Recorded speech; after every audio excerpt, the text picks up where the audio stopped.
നമസ്കാരം. എല്ലാ പ്രിയപ്പെട്ട പ്രേക്ഷകർക്കും ഒരിക്കൽ കൂടി രാവിലെയിലേക്ക് സ്വാഗതം. ഇന്നത്തെ ദിവസം ഈ ബാക്ക്ഡ്രോപ്പ് കാണുന്നത് പോലെ സ്വപ്നങ്ങളുടെ തീരത്ത് വിഴിഞ്ഞം എന്ന് പറയുന്ന വലിയൊരു പ്രതീക്ഷയുടെ ആ അടയാളം നങ്കൂരമിടുന്ന ഒരു ദിവസമാണ്. എത്രയോ കാലമായി മലയാളികൾ കാത്തിരുന്ന വിഴിഞ്ഞം തുറമുഖം എന്ന ആ സ്വപ്നം യാഥാർത്ഥ്യമാകുന്ന ദിവസം. പ്രധാനമന്ത്രി നരേന്ദ്രമോദി വിഴിഞ്ഞം തുറമുഖം ഇന്ന് കമ്മീഷൻ ചെയ്യുകയാണ്. എത്രയെത്ര തടസ്സങ്ങൾ, എത്രയെത്ര പ്രതിസന്ധികൾ, എത്രയെത്ര പതിറ്റാണ്ടുകൾ നീണ്ട കാത്തിരിപ്പ്, അതെല്ലാം പിന്നിട്ട് ഇന്ന് ആ സ്വപ്നം യാഥാർത്ഥ്യമാകുമ്പോൾ വിഴിഞ്ഞത്തു നിന്നുള്ള ഏറ്റവും പുതിയ വിവരങ്ങളും വാർത്തകളും വിശേഷങ്ങളും ഒക്കെ അതേസമയം പ്രേക്ഷകരിലേക്ക് ഞങ്ങൾ എത്തിക്കും. നമ്മൾ ആദ്യം തലക്കെട്ടുകൾ നോക്കിയ ശേഷം തിരിച്ചു വരാം. വിഴിഞ്ഞം ഇന്ന് രാഷ്ട്രത്തിന് സമർപ്പിക്കും. കമ്മീഷനിംഗ് നടത്തുന്നത് പ്രധാനമന്ത്രി. 10:15 പ്രധാനമന്ത്രി വിഴിഞ്ഞത്തെത്തും. ചടങ്ങിന് സാക്ഷിയാകാൻ 10,000. കമ്മീഷനിംഗിന് ശേഷം ആദ്യം തീരമണിയുക സെലസ്റ്റിനോ മെരിക്കോ എന്ന ഇറ്റാലിയൻ കപ്പൽ.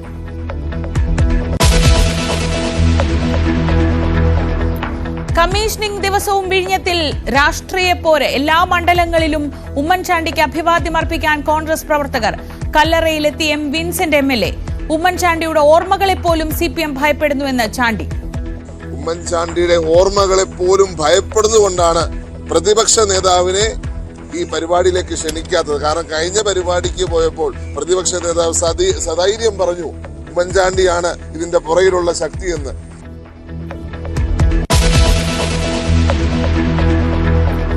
പഹൽഗാം ഭീകരർ ഉപയോഗിച്ച ചൈനീസ് നിർമ്മിത സാറ്റലൈറ്റ് ഫോണുകൾ കണ്ടെടുത്തു. പാകിസ്ഥാനെതിരെ അതിർത്തിയിൽ തയ്യാറെടുപ്പുകൾ എന്തിനും സജ്ജമെന്ന് സേനകൾ. അതിർത്തിയിൽ കൂടുതൽ പടക്കോപ്പുകൾ എത്തിച്ച കരസേന. ഇന്ത്യൻ തുറമുഖങ്ങളിൽ പാക് കപ്പലുകൾക്ക് നിയന്ത്രണത്തിനും നീക്കം.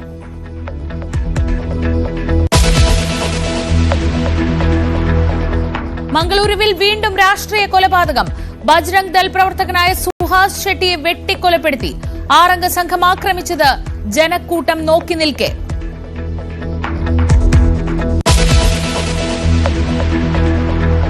ട്രംപ് ഭരണകൂടത്തിൽ അഴിച്ചുപണി. ദേശീയ സുരക്ഷാ ഉപദേഷ്ടാവ് മൈക്ക് വാൾട്സിനെ നീക്കി. നടപടി സുരക്ഷാ രഹസ്യങ്ങൾ വാട്സ്ആപ്പ് ഗ്രൂപ്പിലൂടെ ചോർന്നെന്ന ആരോപണത്തിന് പിന്നാലെ ട്രംപിന്റെ പ്രത്യേക ദൂതൻ സ്റ്റീവ് വിറ്റ്കോഫ് പുതിയ ദേശീയ സുരക്ഷാ ഉപദേഷ്ടാവായേക്കും.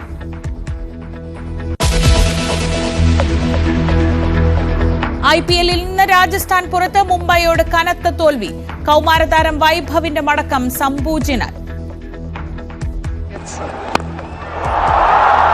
Straight to mid-on.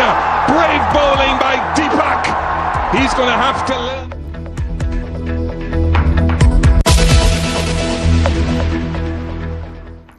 വിഴിഞ്ഞത്ത് നങ്കൂരമിടുന്ന വികസനം.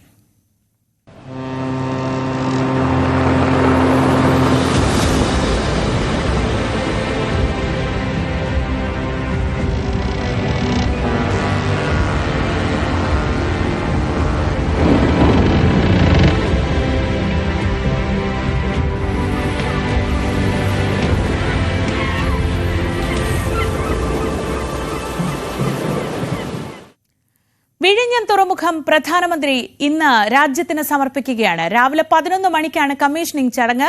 മുഖ്യമന്ത്രിയും കേന്ദ്രമന്ത്രിമാരും BJP സംസ്ഥാന അധ്യക്ഷൻ രാജീവ് ചന്ദ്രശേഖറും ചടങ്ങിൽ പങ്കെടുക്കും. പ്രധാനമന്ത്രി രാവിലെ 10:15 ഹെലികോപ്റ്റർ മാർഗം വിഴിഞ്ഞത്തെത്തും. വിവരങ്ങളുമായി VV അരുണും ഡാൻ കുര്യനും ചേരുന്നുണ്ട്.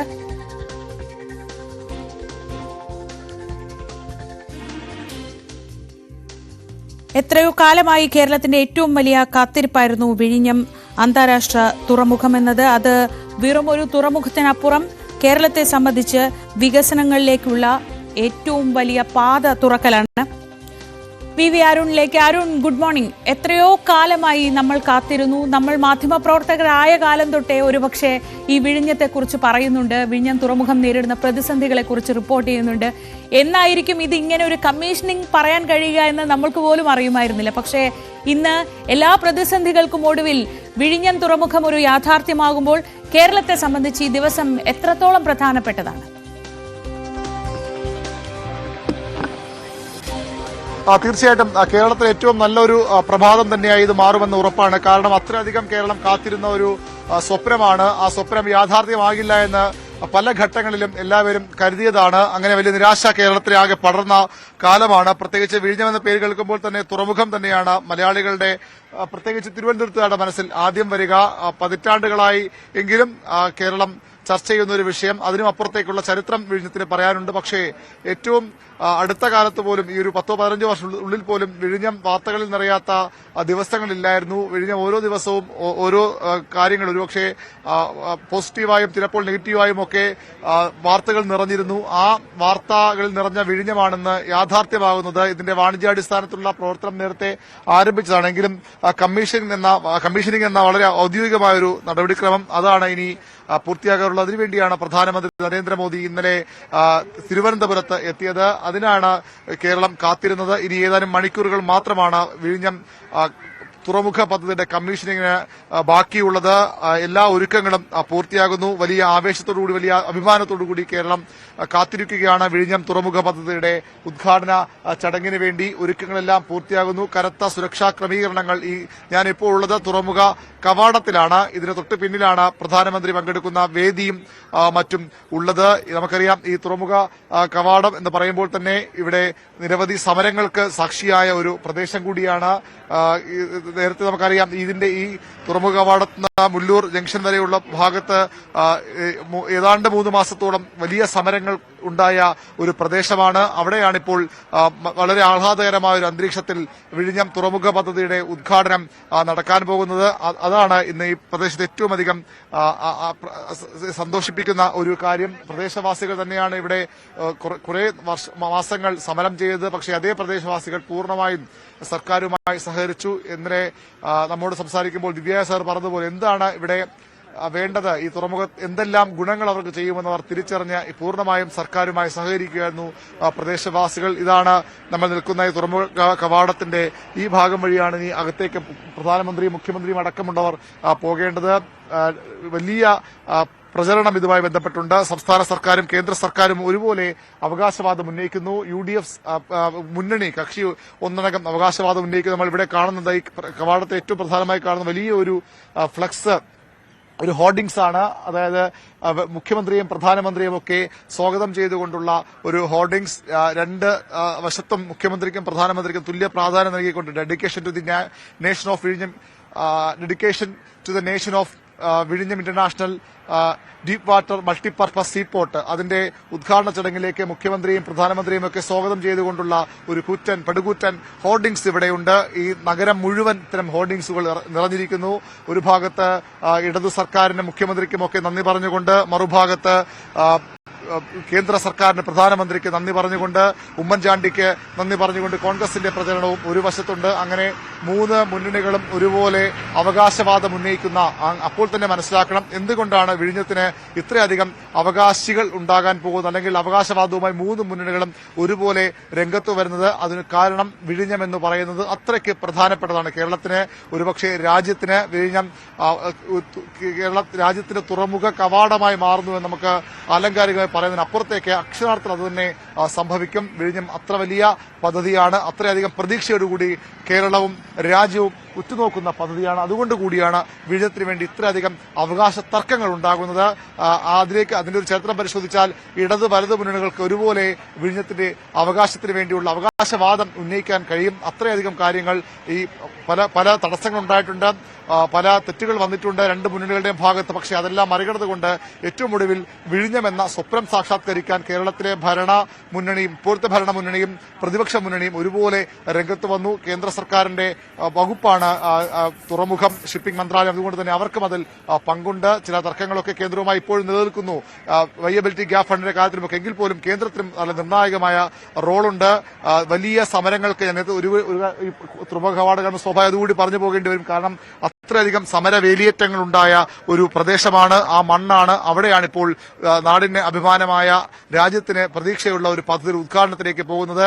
ഇതിന് മീറ്ററുകൾക്കപ്പുറത്താണ് ഈ പ്രധാനമന്ത്രി പങ്കെടുക്കുന്ന ഉദ്ഘാടന ചടങ്ങ്. പ്രധാനമന്ത്രി 10 മണിയോടുകൂടി, ഏതാണ്ട് 10 മണിയോടുകൂടി ഇവിടെ 10:30 ഇവിടെ എത്തുമെന്നാണ് അറിയാൻ കഴിയുന്നത്. അദ്ദേഹം ഈ തുറമുഖ പ്രദേശം സന്ദർശിക്കും. തുറമുഖത്തിന്റെ ബർത്തിലേക്ക് അദ്ദേഹം അവിടെ പോകും, പുലിമുട്ടുകൾ സന്ദർശിക്കും. അതിനുശേഷമാകും അദ്ദേഹം ഉദ്ഘാടന ചടങ്ങിലേക്ക് പോവുക. മുഖ്യമന്ത്രി അടക്കമുള്ള സംസ്ഥാന രാഷ്ട്രീയത്തിലെ പ്രധാനികളൊക്കെ ഉണ്ടാകും. പ്രതിപക്ഷ നേതാവ് ബഹിഷ്കരിക്കുന്നുണ്ട്. അദ്ദേഹം ഈ പരിപാടിയിൽ പങ്കെടുക്കുന്നില്ല, വേണ്ട പോലെ വിളിക്കേണ്ടതുപോലെ സർക്കാർ ക്ഷണിച്ചില്ല എന്ന പരാതിയാണ് പ്രതിപക്ഷ നേതാവിനുള്ളത്. പക്ഷേ തിരുവനന്തപുരം MP ശശി തരൂർ അദ്ദേഹം ഈ തുറമുഖത്തിന് വലിയ തുറമുഖത്തിനുവേണ്ടി വാദിച്ചയാളാണ്, വലിയ പ്രയത്നങ്ങൾ നടത്തിയ ആളാണ്. തരൂർ ഈ യോഗത്തിൽ പങ്കെടുക്കും. സ്ഥലം കോവളം MLA വിൻസെന്റ് പങ്കെടുക്കും. അങ്ങനെ പ്രതിപക്ഷ പ്രാതിനിധ്യവും ഉണ്ടാകും. BJPയുടെ നേതൃത്വത്തിന്റെ വലിയൊരു നേതൃത്വ കേന്ദ്ര മന്ത്രി സർബാനന്ദ സോനോവാളും അതുപോലെ തന്നെ BJPയുടെ സംസ്ഥാന അധ്യക്ഷനുമൊക്കെ ഈ പരിപാടിയിൽ പങ്കെടുക്കുന്നുണ്ട്. പ്രധാനമന്ത്രിയും മുഖ്യമന്ത്രിയും തന്നെയാകും ഒരുപക്ഷെ ചടങ്ങിന്റെ ഏറ്റവും വലിയ ആകർഷണം. തുറമുഖത്തിന്റെ സവിശേഷതകളിലേക്ക്, തുറമുഖം തുറന്നിടാൻ പോകുന്ന അവസരങ്ങളിലേക്ക് ഒക്കെ നമുക്ക് വരും സമയത്ത് കൂടുതൽ വിശദമായി കടക്കാം. ഏതായാലും വിഴിഞ്ഞം തുറമുഖത്തിന്റെ ഉദ്ഘാടനത്തിന് കേരളം പൂർണ്ണ സജ്ജമാണ്.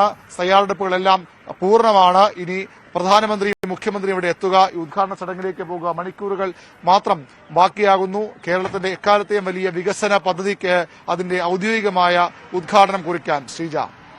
ശരി അരുൺ, കൂടുതൽ വിവരങ്ങൾക്കായി വീണ്ടും എത്താം. ഡാൻ കുര്യൻ കൂടി ചേരുന്നുണ്ട്. ഡാൻ, പ്രധാനമന്ത്രി നരേന്ദ്രമോദി ഉദ്ഘാടനം ചെയ്യുമ്പോൾ രാജ്യത്തിന്റെ മുഴുവൻ ശ്രദ്ധയിലേക്ക് ഇന്നത്തെ ദിവസം വിഴിഞ്ഞം എത്തുന്നുണ്ട്. ഇന്നത്തെ ദിവസം മാത്രമല്ല, ഇനി അങ്ങോട്ട് ഇത്ര കുറഞ്ഞ കാലം കൊണ്ട് വിഴിഞ്ഞത്തിന്റെ പെർഫോമൻസ് തന്നെ ഇത് എത്രത്തോളം വലിയൊരു പദ്ധതിയാണ്, എന്താണ് ഈ പദ്ധതിയുടെ പ്രാധാന്യം എന്ന് രാജ്യത്തിന് മുഴുവൻ വ്യക്തമാക്കി കൊടുക്കുന്നതാണ്. ഇന്ന് പ്രധാനമന്ത്രിയുടെ യാത്രാ പരിപാടികളൊക്കെ എങ്ങനെയാണ് സജ്ജീകരിച്ചിരിക്കുന്നത്? നഗരത്തിൽ എത്രത്തോളം സുരക്ഷ ഏർപ്പെടുത്തിയിട്ടുണ്ട്? ഉദ്ഘാടന ചടങ്ങുകൾ എങ്ങനെയൊക്കെയാണ് സജ്ജീകരിച്ചിരിക്കുന്നത്? ശ്രീജ, ഏതാണ്ട് 9:55 9:45 കഴിയുമ്പോൾ പ്രധാനമന്ത്രിയുടെ വാഹനവ്യൂഹം റോഡ് മാർഗം പാങ്ങോട് സൈനിക ക്യാമ്പിന്റെ ഗ്രൗണ്ടിലേക്ക് എത്തുമെന്നാണ് ഏറ്റവും ഒടുവിൽ പുറത്തുവരുന്ന സൂചനകൾ. അവിടെ നിന്ന് പാങ്ങോട് സൈനിക ക്യാമ്പിൽ ക്രമീകരിച്ചിരിക്കുന്ന ഹെലികോപ്റ്ററിൽ, സേനാ ഹെലികോപ്റ്ററിലായിരിക്കും അദ്ദേഹം ഈ ഹെലിപ്പാഡിലേക്ക്, അതായത് നമ്മളിപ്പോൾ നിൽക്കുന്നത് വിഴിഞ്ഞം രാജ്യാന്തര തുറമുഖത്തിന് തൊട്ടടുത്താണ്, അതീവ സുരക്ഷാ മേഖലയ്ക്കടുത്താണ്. അതീവ സുരക്ഷാ മേഖലയിൽ 3 ഹെലിപ്പാഡുകൾ സജ്ജമാക്കിയിട്ടുണ്ട്. അതിൽ ഒരു ഹെലിപ്പാഡിൽ പ്രധാനമന്ത്രിയുടെ ഹെലികോപ്റ്റർ വന്നിറങ്ങും. അദ്ദേഹത്തിന് സുരക്ഷ ഒരുക്കാനായി മറ്റ് 2 ഹെലികോപ്റ്റർ ഒപ്പമുണ്ടാകും എന്നാണ് സുരക്ഷാ ഉദ്യോഗസ്ഥരൊക്കെ വ്യക്തമാക്കിയിരിക്കുന്നത്. എന്തായാലും അദ്ദേഹം കടന്നു വരുന്ന വഴികളിൽ ഏതാണ്ട് 3000-ഓളം പോലീസ് ഉദ്യോഗസ്ഥരെ മാത്രം സുരക്ഷാ മുന്നൊരുക്കങ്ങളുടെ ഭാഗമായി നിർത്തിയിട്ടുണ്ട്. അവരുടെ ഇതിനോടകം തന്നെ അവരുടെ വിന്യാസം പൂർണ്ണമായി കഴിഞ്ഞു. അതോടൊപ്പം ഇടവഴികളിൽ ഉൾപ്പെടെ പ്രത്യേക നിരീക്ഷണമുണ്ട്. വാഹനങ്ങളുടെ പാർക്കിംഗ് ഒരു സ്ഥലങ്ങളിലും അനുവദിക്കുകയില്ല. ഈ വാഹനം വ്യൂഹം കടന്നു വരുന്ന വഴികളിലൊന്നും പാർക്കിംഗ് അനുവദിക്കുകയില്ല എന്ന് നേരത്തെ തന്നെ കഴിഞ്ഞ ദിവസം തന്നെ പോലീസ് വ്യക്തമാക്കിയതാണ്. അതോടൊപ്പമാണ് എനിക്ക് പിന്നിൽ ഈ ദൃശ്യങ്ങളിൽ കാണാൻ കഴിയും പ്രേക്ഷകർക്കെന്ന് കരുതുന്നു, കരയിലും കടലിലും ഒരുപോലെ സുരക്ഷ തീർക്കുകയാണ് പ്രധാനമന്ത്രിയുടെ സന്ദർശനത്തോടനുബന്ധിച്ച്. പ്രത്യേകമായ ഒരു കലുഷിതമായ സാഹചര്യം നിലനിൽക്കുകയാണ്. ഒരുപക്ഷേ ഇന്ത്യയും പാകിസ്ഥാനും തമ്മിലുള്ള യുദ്ധം ഏത് നിമിഷം ഉണ്ടായേക്കുമെന്നുള്ള വലിയ അഭ്യൂഹങ്ങൾക്കിടയിലാണ് പ്രധാനമന്ത്രിയുടെ കേരള സന്ദർശനം. അതുകൊണ്ട് തന്നെയാണ് കടലിനോട് ചേർന്നും, അതായത് മറ്റ് തുറമുഖങ്ങളുമായൊക്കെ അതിർത്തി പങ്കിടുന്ന ഒരു തുറമുഖമാണ് വിഴിഞ്ഞം. അതുകൊണ്ട് തന്നെയാണ് വലിയ തരത്തിലുള്ള ജാഗ്രതാ നിർദ്ദേശം കേന്ദ്ര ഏജൻസികളുടെ ഭാഗത്തു നിന്നുണ്ടായ പശ്ചാത്തലത്തിൽ നേവിയുടെയും കോസ്റ്റ് ഗാർഡിന്റെയും മറൈൻ എൻഫോഴ്സ്മെന്റിന്റെയും ഒക്കെ വലിയ കപ്പലുകൾ പ്രധാനമന്ത്രിയുടെ സന്ദർശനത്തോടനുബന്ധിച്ച് സുരക്ഷ ഒരുക്കുന്നതിന് വേണ്ടി ഈ പദ്ധതി പ്രദേശത്തിന് സമീപത്തായി നിലയുറപ്പിച്ചിരിക്കുന്നത്.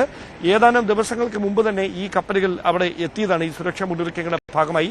അതോടൊപ്പമാണ് ഈ പദ്ധതി പ്രദേശത്തെ അതീവ സുരക്ഷാ മേഖലയിലെ പ്രത്യേക വ്യോമ നിരീക്ഷണം. ഡ്രോണുകൾ ഉൾപ്പെടെ ഒന്നും ഈ പരിസരത്ത് ഇന്ന് പ്രവർത്തിക്കാൻ അനുവദിക്കുകയില്ല. മാധ്യമങ്ങളുടെ ക്യാമറകൾക്ക് പോലും അകത്തേക്ക് പോകുന്നതിന് പ്രവേശനത്തിന് വിലക്കുണ്ട്. ക്യാമറ യൂണിറ്റുകളുമായി പോകുന്നതിന് അത്രമാത്രം വലിയ ജാഗ്രതയോടെയാണ്, പഴുതടച്ച സുരക്ഷയാണ് മറ്റ് ഏജൻസികൾ ഒരുക്കിയിരിക്കുന്നത്. പ്രധാനമന്ത്രിയുടെ സന്ദർശനത്തോടനുബന്ധിച്ച് സാധാരണയായി സ്പെഷ്യൽ പ്രൊട്ടക്ഷൻ ഗ്രൂപ്പാണ് കൃത്യമായി ഈ പ്രവർത്തനങ്ങൾ ഏകോപിപ്പിക്കുന്നത്. അദ്ദേഹം എവിടെ ഇറങ്ങണം, ഏത് ദിശയിലായിരിക്കണം ഈ തുറമുഖത്തേക്ക് പ്രധാന കവാടത്തിലേക്ക് എത്തേണ്ടത് എന്നതൊക്കെ SPG ആയിരിക്കും തീരുമാനിക്കുക. അതുകൊണ്ട് തന്നെ നമ്മുടെ ഉദ്യോഗസ്ഥർക്ക് സംബന്ധിച്ച കൃത്യമായ ധാരണകളൊന്നും നൽകിയിട്ടില്ല SPG ഉദ്യോഗസ്ഥർ എന്നാണ് അവസാന മണിക്കൂറിൽ അവർ പറയുന്നത്. ഏതെങ്കിലും തരത്തിൽ യാത്രാപഥത്തിൽ മാറ്റം വരുമോ എന്ന കാര്യത്തിലും ഒരു വ്യക്തമായ ഉറപ്പ് നൽകാൻ ഉദ്യോഗസ്ഥർക്ക് കഴിയുന്നില്ല. എന്തായാലും കനത്ത സുരക്ഷയിലാണ് തലസ്ഥാനം. സമാനതകളില്ലാത്ത സുരക്ഷാ പരിശോധനകൾ, തുടർച്ചയായി ഉണ്ടാകുന്ന ബോംബ് ഭീഷണികൾ, അതിനൊക്കെ നടുവിലാണ് പ്രധാനമന്ത്രിയുടെ സന്ദർശനം എന്നതാണ് ഏറ്റവും ശ്രദ്ധേയമായിട്ടുള്ള കാര്യം. എന്തായാലും നേരത്തെ സൂചിപ്പിച്ച പോലെ തന്നെ 10:30 തുറമുഖത്തിന്റെ പ്രത്യേകം സജ്ജമാക്കിയിരിക്കുന്ന ഹെലിപാഡിലേക്ക് പ്രധാനമന്ത്രിയെ വഹിച്ചുകൊണ്ടുള്ള ഹെലികോപ്റ്റർ വന്നിറങ്ങും എന്നാണ് ഇപ്പോൾ ലഭിക്കുന്ന വിവരങ്ങൾ. ശരി ഡാൻ.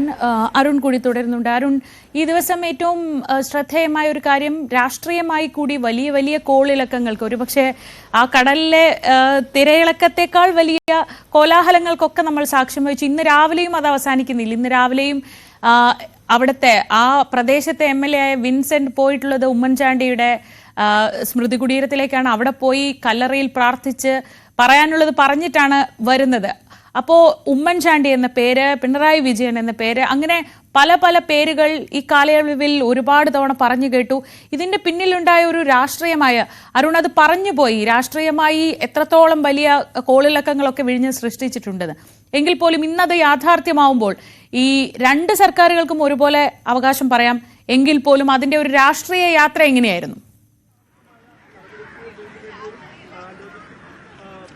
തീർച്ചയായിട്ടും പിണറായി വിജയൻ ഇതിലെ വലിയ പേര് തന്നെയാണ്, ഉമ്മൻചാണ്ടി വലിയ പേര് തന്നെയാണ്. ഇനിയും പേരുകളുണ്ട്. ഈ തുറമുഖ യാഥാർത്ഥ്യമാകുമ്പോൾ കേരളം മറക്കാൻ പാടില്ലാത്ത പേരുകാരുണ്ട്. അത് 91-ലെ കരുണാകരൻ സർക്കാരിന്റെ കാലത്താണ്. അന്ന് കേരളത്തോളം ഇത് അനുകൂലമായിരുന്ന കാര്യത്തിലൊക്കെ ചില തർക്കങ്ങളൊക്കെ ഉണ്ട്. പക്ഷേ അന്ന് MV രാഘവൻ എന്ന മന്ത്രി, MV രാഘവൻ വളരെ താല്പര്യമെടുത്താണ് 95-ൽ തന്നെ ഇതിന്റെ ഒരു സർവേ നടപടികളിലേക്ക് വീണ്ടും പോകുന്നത്. CP രാമസ്വാമിയുടെ കാലത്തെ സർവേയൊക്കെ ജനാധിപത്യത്തിന് മുന്നുള്ള കാലമാണ്, രാജഭരണകാലത്തെ കാര്യമാണ്. പക്ഷേ 95-ൽ MV രാഘവന്റെ നേതൃത്വത്തിൽ ഒരു സർവേ ആരംഭിക്കുന്നു. MV രാഘവന്റെ നേതൃത്വത്തിൽ തുറമുഖ ഉദ്യോഗസ്ഥർ, മുൻ വിസിൽ ചെയർമാൻ കൂടിയായ ജയകുമാർ ഉൾപ്പെടെയുള്ള ഒരു സംഘം, ബാബു ജേക്കബിനെ പോലുള്ള IAS ഉദ്യോഗസ്ഥരുടെ സംഘം പല തുറമുഖങ്ങൾ, പല രാജ്യങ്ങൾ സന്ദർശിച്ച് ലോകത്തെ തുറമുഖങ്ങൾ എങ്ങനെയാണ് നേരത്തെ തന്നെ വലിയ ഫ്ലറിഷായിട്ടുള്ള വലിയ പ്രവർത്തനത്തിൽ വലിയ നേട്ടങ്ങൾ ഉണ്ടാക്കിയുള്ള ലോകത്തെ പല രാജ്യങ്ങളിലെയും തുറമുഖങ്ങൾ സന്ദർശിച്ച് എങ്ങനെയാണ് ഇത്തരം തുറമുഖങ്ങൾ പ്രവർത്തിക്കുന്നത്, എന്താണ് അതിന്റെയൊക്കെ പ്രത്യേകത, എന്താണ് കേരളത്തിൽ വിഴിഞ്ഞം തീരത്തിൽ തുറമുഖം വന്നാൽ എന്തൊക്കെ വേണമെന്ന കാര്യത്തിൽ കൃത്യമായ പഠനങ്ങൾ, സന്ദർശനങ്ങൾ നടത്തിയിരുന്നു. അങ്ങനെ MV രാഘവൻ ആ കാലത്ത് വലിയ രീതിയിൽ ഇതിൽ ഇടപെട്ടയാളാണ്. 96-ൽ ഭരണം മാറുന്നു. 96-ൽ EK നായനാർ സർക്കാർ വരുന്നു. നായനാർ സർക്കാരിന്റെ കാലത്തും വലിയ ചർച്ചകൾ നടന്നു. പക്ഷേ അവിടെയും പദ്ധതി മുന്നോട്ട് പോയില്ല. പലതരത്തിലുള്ള ചർച്ചകൾ ആ സർക്കാരിന്റെ കാലത്തും നടന്നിരുന്നു. 2001-ൽ AK ആന്റണി മുഖ്യമന്ത്രിയായി എത്തുന്നു. MV രാഘവൻ തുറമുഖ മന്ത്രിയാകുന്നു. അവിടെ വീണ്ടും ഈ വിഴിഞ്ഞം തുറമുഖം കൂടുതൽ സജീവതകളിലേക്ക് മാറുകയാണ്. വലിയ ചർച്ചകൾ നടന്നു. 2005 ആകുമ്പോൾ 2004-ൽ തന്നെ ആന്റണി മാറി, ഉമ്മൻചാണ്ടി കേരളത്തിന്റെ മുഖ്യമന്ത്രിയാകുന്നു. വീണ്ടും ചർച്ചകൾ നടക്കുന്നു. വീണ്ടും പുതിയ കരാറുകൾ വരുന്നു. ചൈനീസ് കൺസോർഷ്യത്തിന് ഈ കരാർ നൽകുന്നു. അവിടെ ഒരു തടസ്സത്തിലേക്ക് കാര്യങ്ങൾ പോവുകയായിരുന്നു. ഉമ്മൻചാണ്ടിയുടെ കാലത്ത് തന്നെയാണ് ആ കരാർ എത്തിയതെങ്കിൽ പോലും ചൈനീസ് കമ്പനിക്ക് സ്വാഭാവികമായും ചൈനീസ് കമ്പനി വരുമ്പോഴുള്ള സുരക്ഷാ ആശങ്കകളുണ്ട്. സുരക്ഷാ ചർച്ചകൾ ഉയർന്നു വന്നു.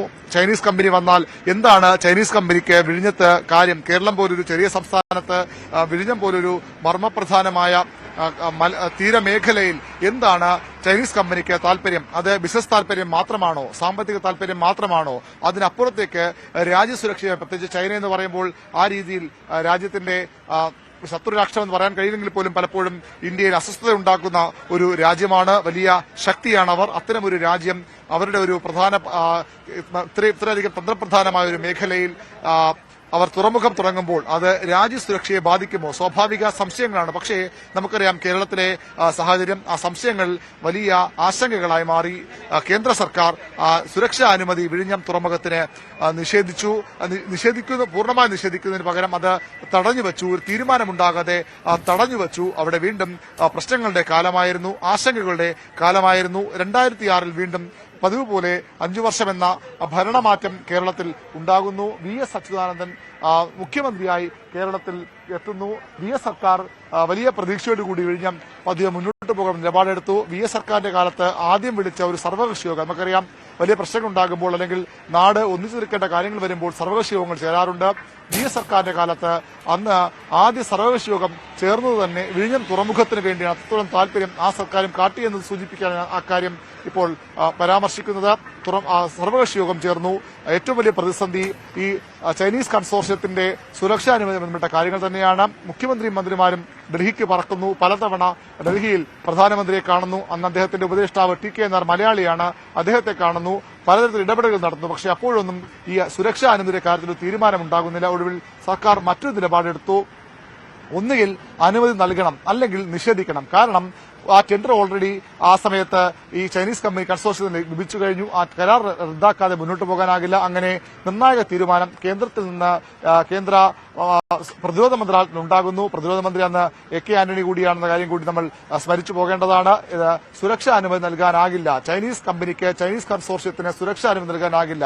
അവിടെ ഒരുപക്ഷെ ഒരു പ്രതിസന്ധിക്ക് പകരം അതൊരു ടേണിംഗ് പോയിന്റായി മാറുകയായിരുന്നു. സർക്കാർ അടുത്ത നടപടികളിലേക്ക് ചൈനീസ് കമ്പനി പോയാൽ അവിടെ ഈ പ്രവർത്തനം അവസാനിപ്പിക്കാൻ കഴിയില്ല. പുതിയ കമ്പനി വരണം, പുതിയ കരാർ വേണം, പുതിയ ടെൻഡർ വേണം. സർക്കാർ പുതിയ ടെൻഡർ വിളിച്ചു. ആ ടെൻഡർ നടപടികളിലേക്ക് സർക്കാർ കടന്നത് ഒരു ആഗോള നിക്ഷേപക സംഗമം സംഘടിപ്പിച്ചുകൊണ്ടായിരുന്നു. അവിടെ ആ നിക്ഷേപക സംഗമത്തിലൂടെ പുതിയ കരാറുകാർ ലാൻകോ കൊണ്ടപ്പള്ളി എന്ന ഹൈദരാബാദ് കമ്പനി അങ്ങനെയാണ് ഈ വിഴിഞ്ഞം തീരത്തേക്ക് എത്തുന്നത്. ലാൻകോ കൊണ്ടപ്പള്ളിയുടെ കരാറുമായി ബന്ധപ്പെട്ടവർ പ്രാഥമിക പ്രവർത്തകർ മുന്നോട്ട് പോയി. അതിനിടെ അവിടെയും തടസ്സങ്ങൾ ഉണ്ടായി. ലാൻകോ കൊണ്ടപ്പള്ളിക്കെതിരെ സൂം ഡെവലപ്പേഴ്സ് എന്ന ഇതേ ടെൻഡറിൽ പങ്കെടുത്ത മറ്റൊരു കമ്പനി കോടതിയെ സമീപിക്കുന്നു. നീണ്ട നിയമയുദ്ധങ്ങൾ, നിയമ തടസ്സങ്ങൾ. അങ്ങനെ ഒടുവിൽ ഈ കരാറിൽ നിന്ന് പിന്മാറി നിരാശരായി തന്നെ ലാൻകോ കൊണ്ടപ്പള്ളി വിഴിഞ്ഞം തീരം വിടുന്നു. അവിടെ വീണ്ടും അനിശ്ചിതത്വത്തിന്റെ തിരമാലകളാണ് വിഴിഞ്ഞത്തെ മൂടാനെത്തിയത്. അവിടെയും തടസ്സങ്ങൾ തുടർച്ചയായി വന്നു. VS സർക്കാരിനും പ്രതീക്ഷിച്ച പോലെ ഈ പദ്ധതിയുമായി മുന്നോട്ട് പോകാൻ കഴിഞ്ഞില്ല. തടസ്സങ്ങൾ അവിടെ ഉയർന്നു. 2011 വീണ്ടും എത്തുന്നു ഉമ്മൻചാണ്ടി സർക്കാർ.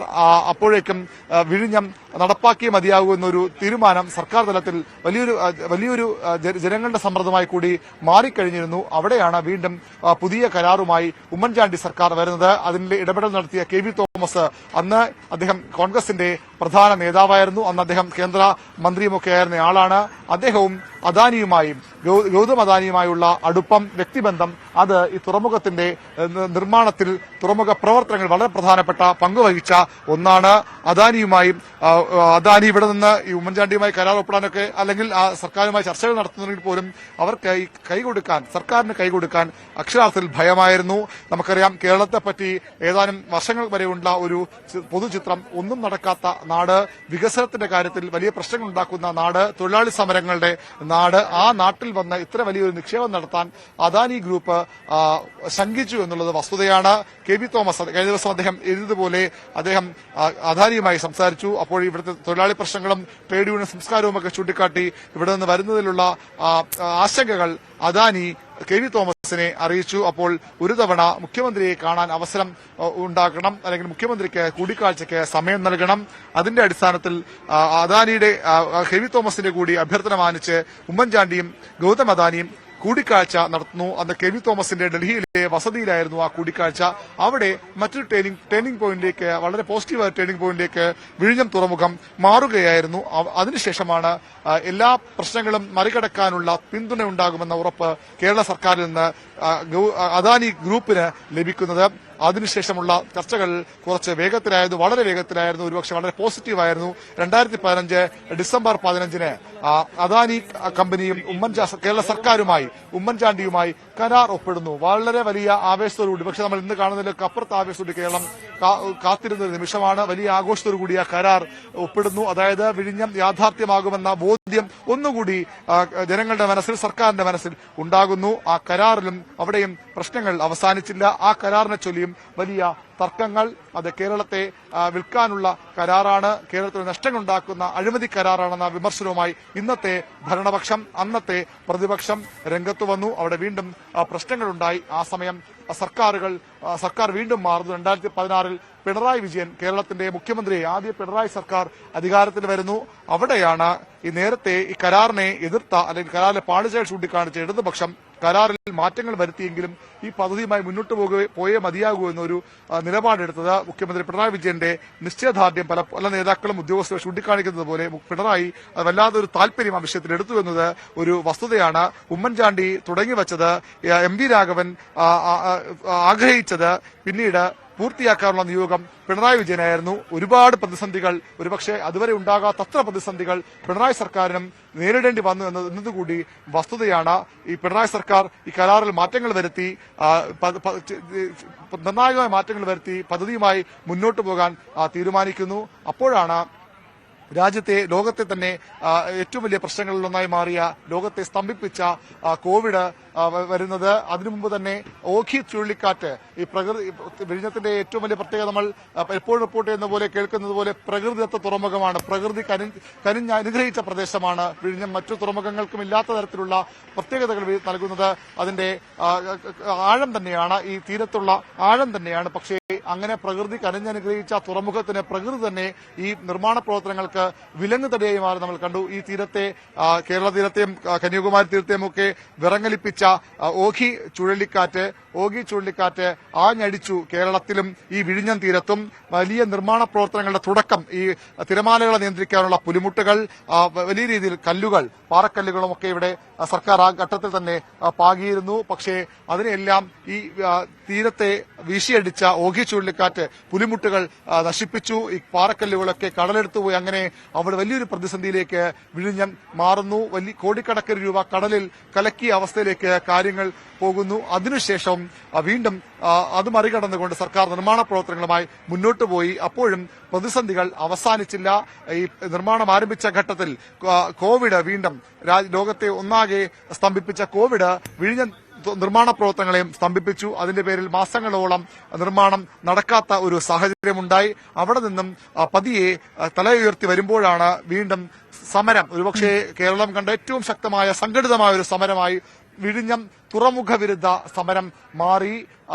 വലിയ പിന്തുണ അതിന് അന്നത്തെയും പ്രതിപക്ഷമായ UDF നിന്ന് കിട്ടി. ദിവസങ്ങളോളം ഈ പ്രദേശം, നമ്മളിപ്പോൾ നിൽക്കുന്ന പ്രദേശത്തുൾപ്പെടെ നമ്മുടെ ക്യാമറാമാൻ അരുൺ പാലോടും ഡാൻ കുര്യനും ഒക്കെ പലരും പല ദിവസങ്ങളിലും ഇവിടെ നമ്മുടെ വീട്ടിലേക്ക് പോകാൻ പോലും കഴിയാത്ത തരത്തിലുള്ള സംഘർഷങ്ങളിലേക്ക് പൂർണ്ണ സമയം ഈ തുറമുഖ പ്രദേശത്ത്, ഈ സമരപ്രദേശത്ത് ചെലവഴിക്കാൻ മാധ്യമങ്ങൾക്ക് കൂടി നിർബന്ധിതമായ ഒരു സാഹചര്യം.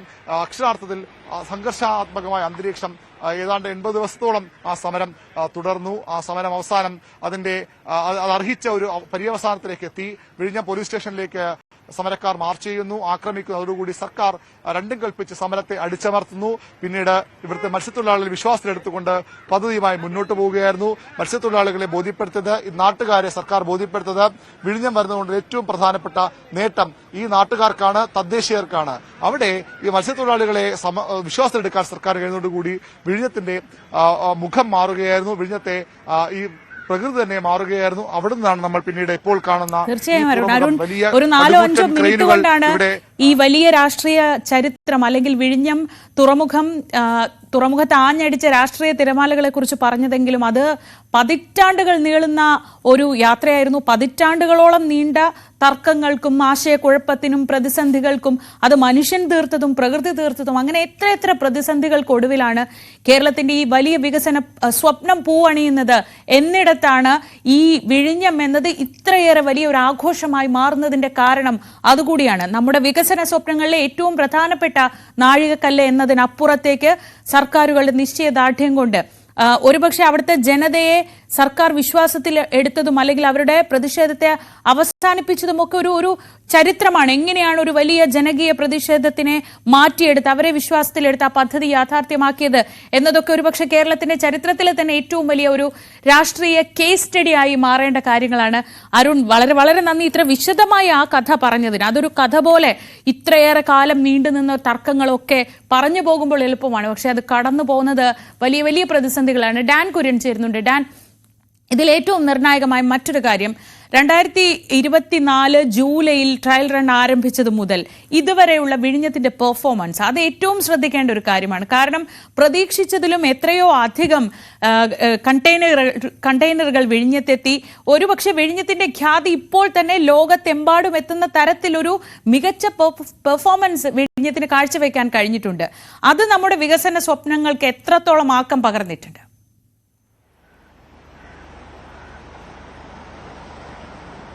നമുക്കറിയാം ശ്രീജ, ഒരു രാജ്യാന്തര കപ്പൽചാലിനോട് 10 നോട്ടിക്കൽ മൈൽ മാത്രം അകലെ ചേർന്ന് കിടക്കുന്ന ഒരു തുറമുഖമാണ് വിഴിഞ്ഞം രാജ്യാന്തര തുറമുഖം. അതിനും അപ്പുറത്തേക്ക് 24 മീറ്ററാണ് 10 നോട്ടിക്കൽ മൈൽ വരെയുള്ള വിഴിഞ്ഞം രാജ്യാന്തര തുറമുഖത്തിന്റെ സ്വാഭാവിക ആഴം. അതായത് രാജ്യാന്തര കപ്പൽചാലിനോട് അടുത്തേക്ക് എത്തുന്ന സ്ഥലം വരെ ഏതാണ്ട് 10 നോട്ടിക്കൽ മൈൽ ദൂരത്തിൽ 24 മീറ്റർ വരെ സ്വാഭാവിക ആഴമുള്ള രാജ്യത്തെ ഒരേ ഒരു മദർ പോർട്ടാണ് വിഴിഞ്ഞം തുറമുഖം. അത് തന്നെയാണ് ഈ തുറമുഖത്തിന്റെ ഏറ്റവും വലിയ പ്രത്യേകത. എനിക്ക് പിന്നിലായി ആ ദൃശ്യങ്ങളിൽ MSC സെലസ്റ്റിനോ മരിസ്ക, അതായത് ഇന്ന് പ്രധാനമന്ത്രി സ്വീകരിക്കാൻ പോകുന്ന ഒരു പടുകൂറ്റൻ മെഡിറ്ററേനിയൻ ഷിപ്പിംഗ് കമ്പനിയുടെ ഏതാണ്ട് 25,000-ന് മുകളിൽ കണ്ടെയ്നറുകൾ വഹിക്കാൻ ശേഷിയുള്ള ഒരു കപ്പലാണ് ആ കിടക്കുന്നത്. അവിടേക്ക് ആ കപ്പൽ ഇങ്ങനെ സുഗമമായി എത്തുന്ന ഒരു കാഴ്ച ഒരു പക്ഷേ 2 വർഷം മുമ്പ് നമുക്ക് സ്വപ്നം കാണാൻ പോലും കഴിയില്ലായിരുന്നു.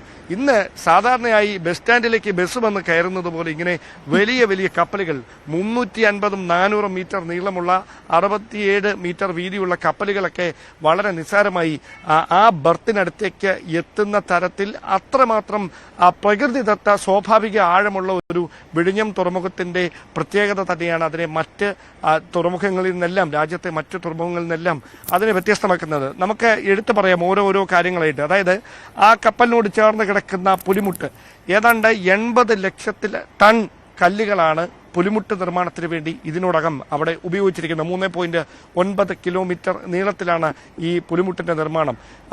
അത് 4 കിലോമീറ്ററിന് അപ്പുറത്തേക്ക് ഈ 3 ഘട്ടങ്ങൾ പൂർത്തിയാകുമ്പോൾ മാറുമെന്നാണ്.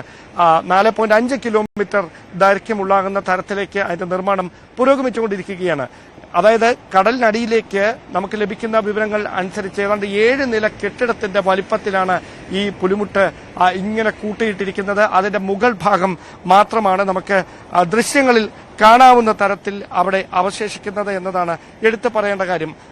ഈ ജലനിരപ്പിന് മുകളിൽ 7.5 മീറ്ററാണ് അതിന്റെ ഉയരം. താഴെ 22 മീറ്റർ വരെ നീളമുണ്ട്. നിലവിലെ 3.9 കിലോമീറ്ററാണ് ഈ ബ്രേക്ക് വാട്ടറിന്റെ നീളം. അവസാന ഘട്ടം എത്തുന്നതോടെ അത് 4.5 കിലോമീറ്ററായി വികസിപ്പിക്കും എന്നാണ് അദാനി പോർട്ട് അറിയിച്ചിരിക്കുന്നത്. ഏതാണ്ട് ഈ 1ാം ഘട്ടം പൂർത്തിയാക്കുന്നതിന് വേണ്ടി 63 ഹെക്ടർ ഭൂമിയായിരുന്നു കടൽ നികത്തി മാത്രം എടുത്തത്.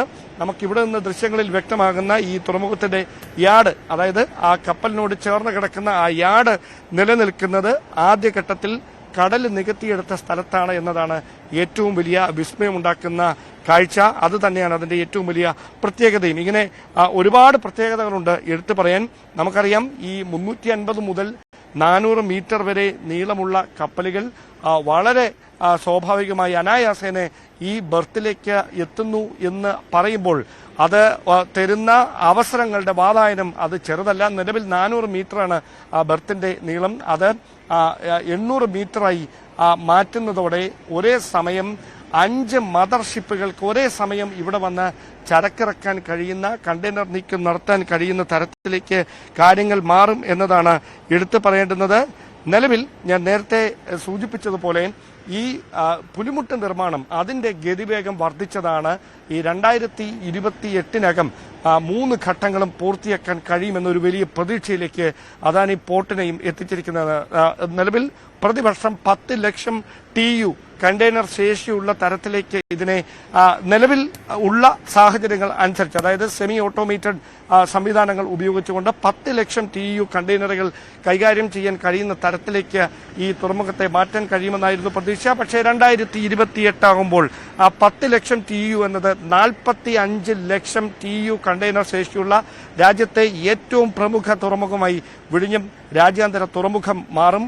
അവിടെയാണ് മറ്റ് വിദേശ തുറമുഖങ്ങൾക്ക് മുഴുവൻ, ചൈനയിലെ ഷാങ്ഹായ് തുറമുഖത്തിനും സിംഗപ്പൂരിനും ദുബായിലെ ജബുലാനിക്കും ശ്രീലങ്കയ്ക്ക് ഉൾപ്പെടെ കൊളംബോ തുറമുഖത്തിന് ഉൾപ്പെടെ വലിയ വെല്ലുവിളിയാകുന്ന തരത്തിലേക്ക് ഈ വിഴിഞ്ഞം മാറും എന്ന് സമുദ്ര നിരീക്ഷകർ അടക്കം നേരത്തെ മുതൽ തന്നെ പറഞ്ഞിരുന്ന കാര്യം അതൊരു യാഥാർത്ഥ്യമാകാൻ പോവുകയാണ്. ഏതാണ്ട് 1500 കോടി രൂപയുടെ വിദേശ നാണ്യം നമുക്ക് അതിലൂടെ ലാഭിക്കാൻ കഴിയും. അതായത് നിലവിൽ നമ്മുടെ തുറമുഖത്ത് മദർഷിപ്പുകൾ അടുപ്പിക്കാൻ കഴിയാത്തത് മൂലം നമുക്ക് നഷ്ടമായിക്കൊണ്ടിരുന്ന 1500 കോടി രൂപയുടെ വരുമാനം വിഴിഞ്ഞം വരി നമ്മുടെ സർക്കാരിന് തിരികെ ലഭിക്കാൻ പോവുകയാണ്. അങ്ങനെ 1500 കോടി രൂപയുടെ നഷ്ടം മറ്റ് വിദേശ തുറമുഖങ്ങൾക്ക് വിഴിഞ്ഞം രാജ്യാന്തര തുറമുഖം മൂലം ഉണ്ടാകാൻ പോകുന്നു. അങ്ങനെ ഒരു വലിയ മത്സരത്തിനാണ് ഇന്ന് നമ്മൾ തുടക്കം കുറിക്കുന്നത്.